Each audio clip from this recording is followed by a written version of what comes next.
Baik, Assalamualaikum warahmatullahi wabarakatuh. Selamat pagi. Perkuliahan minggu ini untuk pemrograman lanjut, kita akan masuk ke pembahasan algoritma sorting. Ada dua algoritma sorting yang akan kita bahas hari ini, yakni insertion sort, kemudian yang kedua adalah bubble sort. Baik, kita lihat sorting dulu secara umum ya. Jadi yang dimaksud dengan sorting atau pengurutan itu adalah pengaturan ulang dari posisi elemen-elemen ya, lebih dari satu elemen di dalam sebuah koleksi. Maksudnya di sini koleksi adalah sekumpulan data atau tempat penyimpanan ya, bisa nanti bentuknya array ataupun juga linked list. Jadi secara umum disebutnya koleksi. Diatur ulang posisinya sehingga dihasilkan elemen-elemen yang terurut.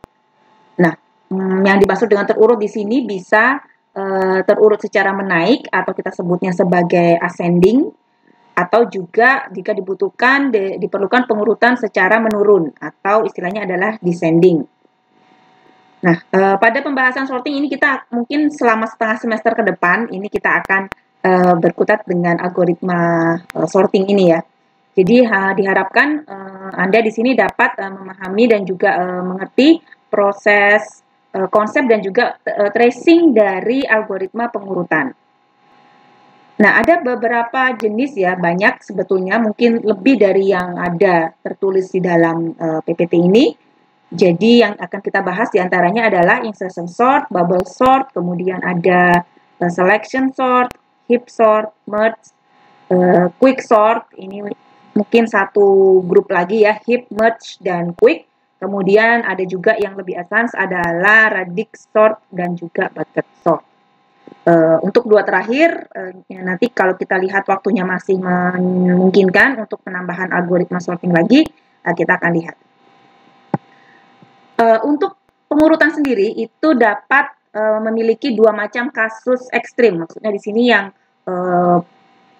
sangat baik atau terbaik dan juga yang dikategorikan terburuk kondisinya. Yang terbaik atau kita sebutnya sebagai best case itu pada pengurutan terjadi ketika jika array yang akan kita urutkan itu sebetulnya sudah terurut ya sesuai dengan yang diinginkan. Kalau memang kita menginginkannya urut ascending ya berarti array-nya sudah urut ya sebelum kita menerapkan algoritma sorting pada array tersebut. Nah, sebaliknya kita sebut sebagai worst case atau kasus terburuk itu jika array yang mau kita urutkan sudah terurut betul, tetapi terbalik dari yang kita inginkan. Artinya, ketika kita ingin urut secara menaik, ternyata array-nya urutnya secara menurun sehingga mau tidak mau kan kita harus membalik semua posisi elemen yang ada di dalam array tersebut supaya urutnya menaik. Atau juga sebaliknya, kita inginnya urut menurun, ternyata array-nya adalah urut menaik. Jadi ya sama juga kita harus membalik semua urutannya. Itu yang disebut sebagai worst case. Baik, kita lihat dulu untuk algoritma yang pertama, yakni insertion sort. Prosedur pengurutan pada insertion sort itu mirip dengan pengurutan pada kartu remi ya. Kalau kita sering main kartu begitu, ketika mengambil satu persatu kartu dari tumpukan, kemudian diminta untuk mengurutkan pada kedua belah tangan ya, artinya kita ambil dengan tangan kanan, kemudian yang sudah terurut kita letakkan di tangan kiri misalkan, dan secara terus-menerus ya, sampai semua tumpukan kartu itu yang tertutup, itu sudah berhasil kita urutkan di tangan kiri. Jadi kartu yang belum diurutkan, ditumpuk tertutup di sebelah kanan, kemudian diambil satu persatu, dilihat nilainya, dan kemudian diurutkan di sebelah kiri atau di tangan kiri. Nah, ini contoh ada sejumlah elemen yang akan kita urutkan seperti ini. Misalkan di sini adalah 3. 3 ini kita ambil ya, ibaratnya 3 ini kartu yang tertutup yang pertama yang kita ambil, kita lihat nilainya adalah 3. Baik, 3 itu kita simpan di tangan kiri. Nah, di sini ada semacam garis pembatas begitu ya untuk memisahkan bagian yang sudah terurut di sisi kiri dari garis batas dan bagian yang belum terurut di sisi kanan dari garis batas. Kemudian kita ambil lagi kartu kedua, kita buka, nilainya ternyata adalah 1 misalkan. Nah, 1 ini mau kita letakkan di sisi kiri, nah kita harus mencari posisi yang benar untuk meletakkan angka 1. Jadi ibaratnya kita menggeser, tadi 3 kan sudah ada di sebelah kiri. Karena 1 ini nilainya lebih kecil daripada 3 yang sudah ada, maka dia akan menggeser 3 ke sebelah kanan dan si 1 akan masuk ke posisi yang benar. Garis batasnya sekarang menjadi 2 di kiri yang sudah terurut dan sisanya di sebelah kanan. Dan seterusnya, kita membuka lagi angka 4, misalkan kita lihat, nah 4 ini kita bandingkan dengan array atau elemen yang sudah terurut di sebelah kiri tadi. Maka kita tahu 4 itu posisinya ada di sebelah kanannya 3, sehingga ini langsung masuk saja di sebelah kanan. Garis batasnya pun bergeser lagi ke kanan. Dan seterusnya, ini berlaku untuk semua elemen sampai terakhir kita lihat satu persatu. Ketika dilihat, kemudian dicari posisinya yang benar, geser posisi apa yang sudah ada di sebelah kiri untuk memasukkan elemen yang baru tadi, dan seterusnya. Itu kalau kita mau lihat bentuk animasinya.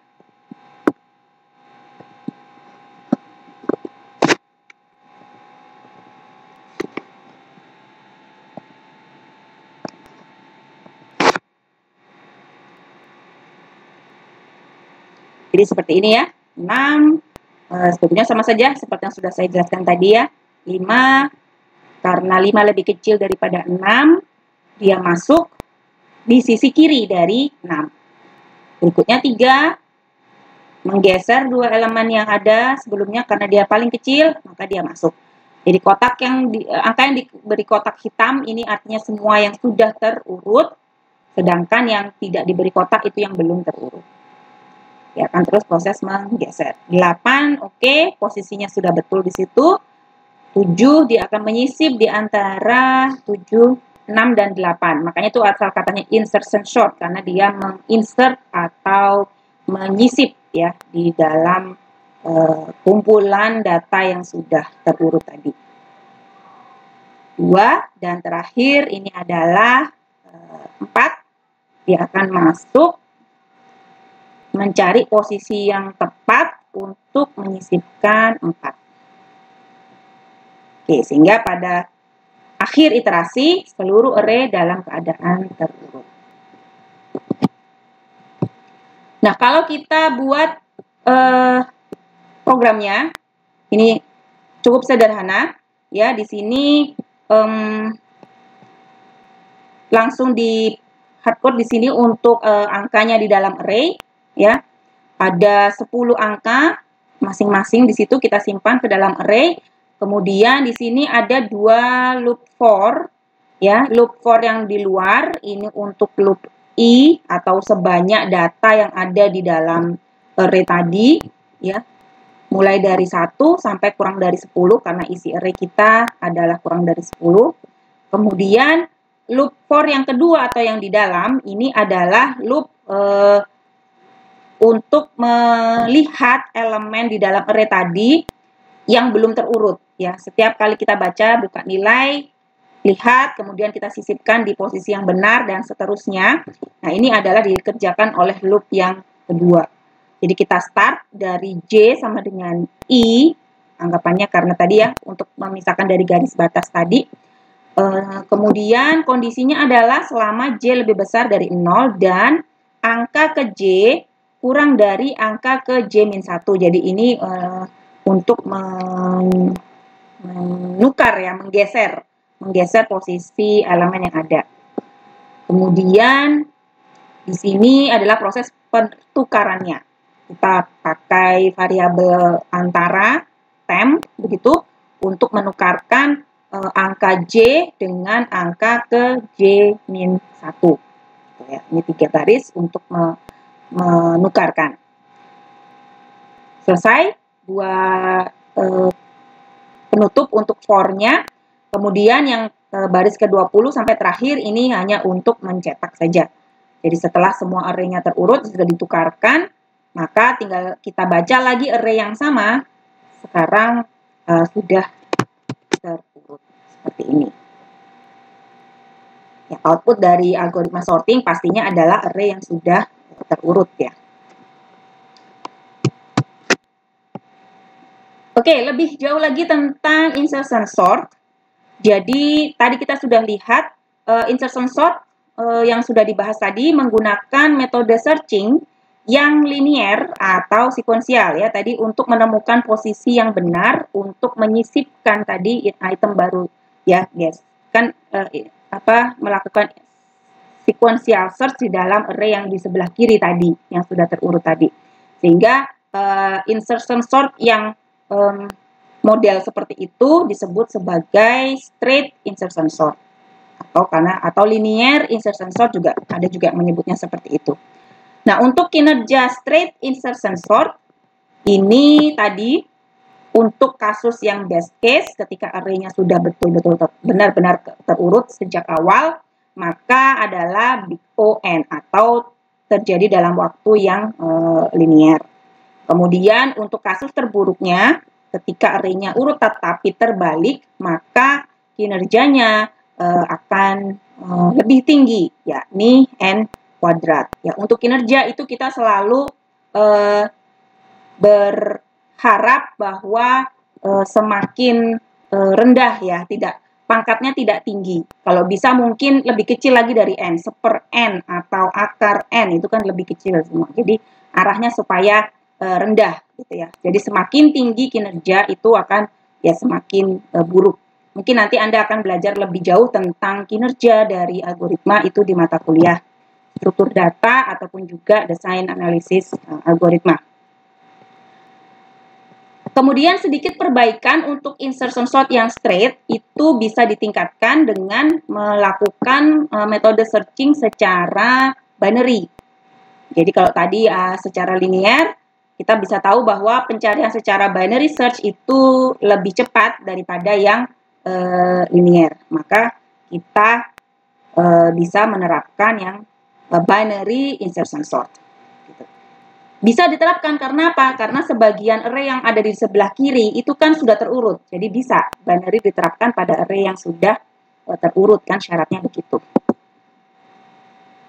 Kemudian peningkatan lagi, insertion sort bisa juga diimplementasikan dengan priority queue atau dengan menggunakan model implementasi sorted list. Nah, ini mungkin juga topik yang tidak dibahas di mata kuliah pemrograman lanjut, tetapi nanti ke mata kuliah struktur data mungkin ya, karena di sini sudah menggunakan struktur data yang sedikit kompleks, yakni priority queue. Sedangkan ini sudah di luar pembahasan untuk pemrograman lanjut. Jadi tenang saja, nanti Anda akan juga ketemu dengan insertion sort dengan priority queue. Jadi ini mungkin tidak perlu terlalu dipikirkan ya. Baik, kita lanjut ke algoritma kedua sorting, yakni bubble sort. Sesuai namanya, bubble sama dengan gelembung begitu. Di mana di sini cara kerjanya adalah dengan membandingkan sebuah elemen dengan elemen di sebelah kanannya. Jadi cara berpikir yang cukup sederhana begitu ya. Kalau kita mau mengurutkan sekumpulan data ya, kita lihat saja sebelahnya lebih besar mana dengan sebelahnya. Kalau sebelahnya lebih kecil ya tukar saja langsung ke kiri begitu ya. Jadi ini juga cukup sederhana cara berpikirnya. Jadi jika elemen di sebelah kiri lebih besar dari kanan, maka ya ditukar gitu. Disebut gelembung atau bubble karena di sini sifatnya pada akhir setiap pas atau setiap iterasi satu kali jalan, maka elemen terbesar itu akan menggelembung dan berada di posisi terakhir dari array. Karena setiap kali yang lebih besar ditukar ke kanan, yang lebih besar tukar ke kanan. Nah, akhirnya kan dia akan jalan sampai ke yang posisi paling kanan. Kalau kita mau mengurutkan secara ascending gitu ya. Oke, ini sedikit ilustrasi untuk bubble sort. Jadi ketika kondisi array-nya seperti ini ya, 3 dengan 1, maka dia akan ditukarkan ya. 3 dengan 1 tukar tempat, begitu. 1 pindah ke kiri dari 3, lalu 4 dengan 1 ini juga tukar tempat ya. 1 dengan 4, 5 dengan 9 tidak tukar tempat karena 9 lebih besar. 9 dengan 2 ini pun juga sebetulnya tukar tempat ya. Berikutnya terus dibandingkan di sebelahnya tukar tempat, akhirnya 9 itu tadi yang disebut sebagai menggelembung tadi, pada akhir sebuah pas ini maka 9 akan berada pada posisi yang benar di sebelah kanan. Selesai kita menggelembungkan elemen terbesar, ya kita akan lanjut ke sisanya yang belum ya. Kan kita menggelembungkan lagi elemen terbesar kedua untuk diletakkan di sebelah kanan juga. Jadi ini mirip seperti insertion sort, tetapi sekarang garis batasnya kita setting dari kanan, gitu ya. Dari kanan akan semakin berjalan ke kiri. Ini mungkin sedikit animasi dari bubble sort. Ya, 7 dengan 8 dipertukarkan, 1 dengan 3. Ini lebih besar 3, maka tukar tempat.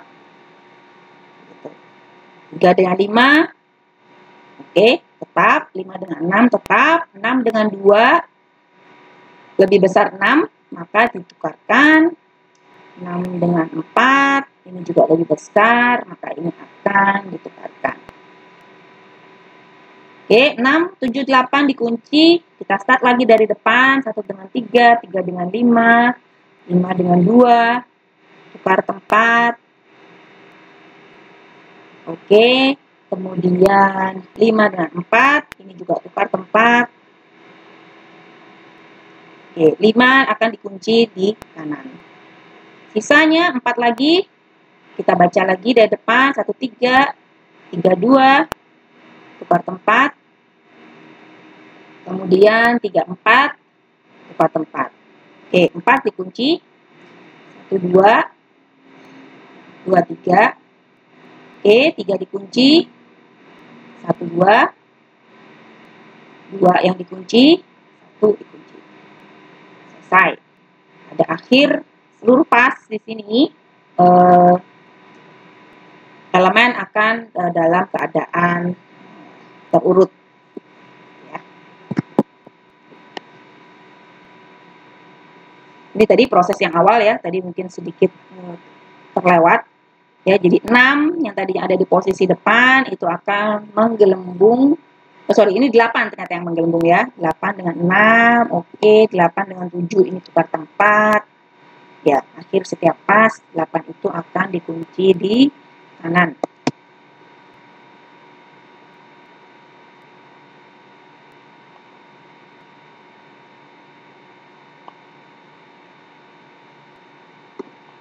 Dan seterusnya ini ya tadi. Baik, ini mungkin kalau mau di tracing ya, apa yang terjadi pada setiap iterasi di masing-masing pas tadi ya. Kalau kita mau lihat untuk pas ke 0, kalau kita buka ke algoritmanya, ini pada nilai pas antara 0 sampai dengan n-1, jadi nanti akan ada 2 loop di sini ya. Loop yang pertama untuk yang di luar ini, untuk mencari 1 kali pas tadi. Kemudian yang di dalam ini adalah loop untuk mempertukarkan elemen yang paling besar tadi ya. Pada pas ke 0 akan terjadi sekian sub pertukaran lagi di bawahnya ya, perbandingan lagi di bawahnya. Baru pada 1 kali pas, elemen yang terbesar itu akan ada di paling, dan seterusnya terjadi ya. Pas berikutnya, ini ukurannya pasti akan menjadi lebih kecil dari sebelumnya. Kalau tadi ada total 1, 2, 3, 4, 5, 6. Karena di sini ada 7 data ya. 7 data itu berarti 6 kali pas. Nanti kalau datanya sudah berkurang lagi, berkurang 1, dan pada akhirnya nanti pas terakhir itu hanya dibutuhkan 1 kali perbandingan saja. Oke, ini contoh implementasi program untuk bubble sort. Di sini digunakan fungsi 3 fungsi ya. Swap ini untuk menukarkan elemen, kemudian bubble sort ini untuk implementasi sortingnya. Kemudian di sini ada fungsi cetak array ya untuk mencetak hasil array yang sudah terurut. Tuh. Nah, ini untuk mainnya, untuk testingnya. Semisal kita masukkan sejumlah data ke dalam array, lalu ukuran banyaknya data dihitung dari size of array dibagi dengan size of array ke 0 ya untuk menghitung banyaknya data ini. Lalu panggil fungsi bubble sort terhadap array ARR dan memberikan parameter n tadi. Setelah itu hasil array yang sudah terurut akan dicetak. Nah, pada fungsi bubble sort apa yang terjadi? Di sini kita bisa lihat bubble sort, kemudian kita buat 2 variabel i dan j. Nah, ini tadi ya, 2 loop tadi. Loop yang pertama yang paling luar itu untuk loop keseluruhan data mulai dari 0 sampai n-1. Kemudian loop yang di dalam ini adalah yang di tengah. Jadi untuk start dari j sama dengan 0 sampai j kurang dari n min i min 1. Jadi yang tadi ya, kalau awal berarti kita punya keseluruhan array, tapi seiring dengan pasnya berjalan itu kan akan semakin sedikit ya yang harus kita periksa di sebelah kiri tadi. Ini yang menyebabkan dia semakin berkurang nilai j-nya. Jika ARR ke j lebih besar daripada ARR j plus 1, maka dipertukarkan. Nah, di sini untuk fungsi swapnya diimplementasikan dengan menggunakan pointer. Ingat ya, kita materi tentang pointer. Jadi di sini menerima 2 parameter berupa pointer to integer.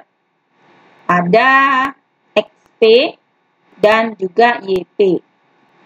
Kemudian untuk swapnya ya tinggal dipertukarkan saja seperti contoh insertion sort tadi. Kalau tadi insertion sort digunakan variabel biasa, tetapi untuk yang ini digunakan variabel pointer. Intinya sama saja. Jadi tetap menggunakan temporary variable temp, kemudian mempertukarkan nilai dari 2 variabel tadi. Ketika dipanggil di dalam fungsi bubble sort, di sini di baris 20, jangan lupa karena ini variabel pointer, yang kita baca adalah isi datanya, gitu ya, pakai notasi dan. Dan ARR ke J ditukarkan dengan dan ARR ke J plus 1. Itu saja. Tertukarkan. Kemudian setelah itu loopnya berjalan sampai selesai. Ketika sudah selesai dia akan kembali ke main untuk mencetak array yang sudah terurut. Ya pasti jelas ya, outputnya pasti adalah array yang sudah terurut. Ini tidak perlu saya tampilkan outputnya.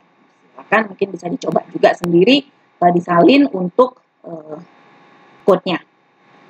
Nah, dari sini kita bisa lihat untuk kinerja dari bubble sort pada saat worst case itu adalah n kuadrat dan pada saat best case juga n kuadrat. Artinya di sini tidak ada perbedaan pada kasus terburuk maupun kasus terbaik.